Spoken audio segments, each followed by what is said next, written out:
comment ça se passe? Vous êtes dans votre bureau, vous êtes Ah bah chez vous aussi, parce que on dit qu'il intervient jusqu'à plus d'heures Ah oui, oui, bah, en réalité, dans la nuit, le matin, le petit matin.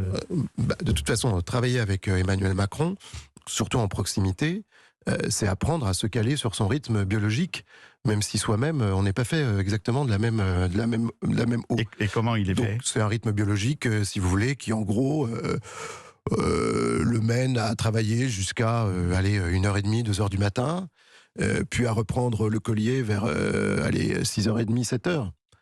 Et donc, vous avez un temps de latence entre les deux, qu'on peut appeler une forme de sommeil, mais qui en effet, et c'est constant. C'est-à-dire que c'est du premier jour où j'ai travaillé avec lui jusqu'au dernier jour, c'était comme ça. C'est-à-dire que ça n'est pas cyclique, c'est permanent. Donc ça, c'est une donnée de base qu'à l'extérieur, on mesure peut-être mal. Mais moi, je me souviens que les huissiers de l'Élysée étaient stupéfaits, en réalité, parce que sous les quinquennats précédents, les deux présidents précédents avaient au contraire un arc horaire. C'est-à-dire François Hollande et Nicolas Sarkozy. Non pas qu'ils ne travaillaient pas beaucoup, c'est pas ce que je suis en train de dire, mais en tout cas, ils avaient un arc horaire très différent. En gros, ils avaient des soirées privées, à eux. Ils faisaient ce qu'ils voulaient à partir de 20h, 21h. Et pas Emmanuel Macron. Ah non, moi ça m'est arrivé de faire des réunions avec Emmanuel Macron à 23h30, à minuit, à 1h du matin, des réunions.